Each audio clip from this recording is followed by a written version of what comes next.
my good friend because, like me, she is a wonderful person. She tries to help all these kids who are lost somewhere in the twilight zone. So she's even older than me, and she's a teacher.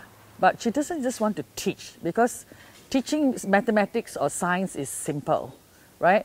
But to save a soul is difficult. So she actually asked to be transferred to a school around here, and she lives in the East Coast, and she comes all the way here to be able to save souls.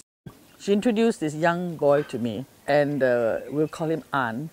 He's 14 years old and already arrested for beating an old couple up, gone to a children's home for 2 weeks. He's tagged.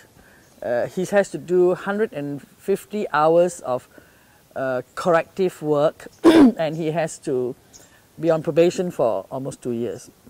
Now you just imagine this friend of mine will accompany him to the court to listen to what is going to happen to him. But why does this boy get into this mess? The simple thing is you're saying he's wicked, he's useless, he's this thing. But it's not that. It starts from the poverty cycle. He's caught in a trap. His mother has 7 kids. He is number 5. The only one living with her. She just had her 7th kid, right? And they live in a rented flat. She doesn't work. So how does she feed him and feed the baby? Her so-called boyfriend gives her $80 a month, right? So this poor boy actually stopped going to school. He cleans the Columbia.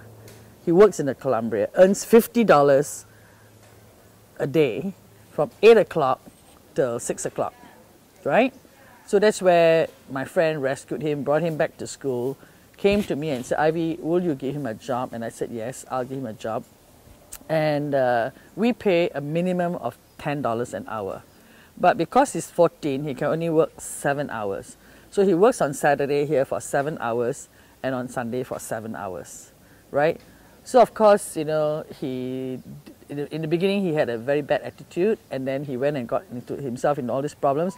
But then after the court case, Judy asked me whether I would take him back. I said yes, of course, and he came back to work. Now, the probation officer wants him to do 150 hours of corrective work, which means he cannot be paid. And what do they want to do? Send him to a children's home to clean the children's home.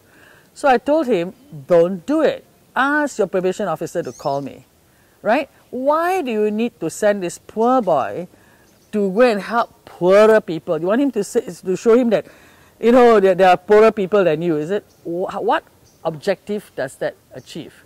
His basic problem is poverty, right? So why are you going to send him there where he cannot earn money and, you know, the hole just getting bigger, right? He will definitely not do it. He'll run away, stop going to school, and the whole cycle starts again.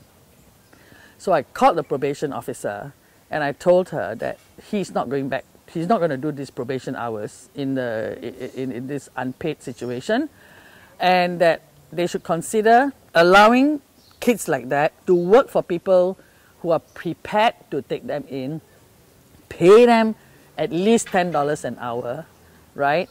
And to be counted as the corrective work orders. The difference is we pay them, right? So you're solving the problem of this poverty problem. Of course, the probation officer at first said, no, we cannot do that. And they wanted to talk to me, to explain to me about probation. So I said, look, I'm almost 66 years old, or I'm 66 years old. I'm half Indian, half Chinese. I'm a genius because I was born in Singapore. I don't need to be told what probation is all about and what corrective work order is all about. Okay? If you tell me you cannot do it, fine. I'll write to the minister, which I did. And again, why do I have to write to a minister? You mean he has nothing else better to do but worry about these small things? But the point is, if you don't go to the minister, nothing gets done around here. So I wrote to this wonderful minister. He sent a letter straight away, and the very next day, the probation officer called me and told me it can be done. So it's wonderful. Now we're going to sit down and work out how to bring this to another level, because all the farms here need part-time workers. All the restaurants in Singapore need part-time workers, right? There's this pool of kids who need to earn money so that they can help their family and break out the poverty cycle. So you have two, supply and demand. And we're going to start this idea in the Kranji countryside, where all life is treasured and loved.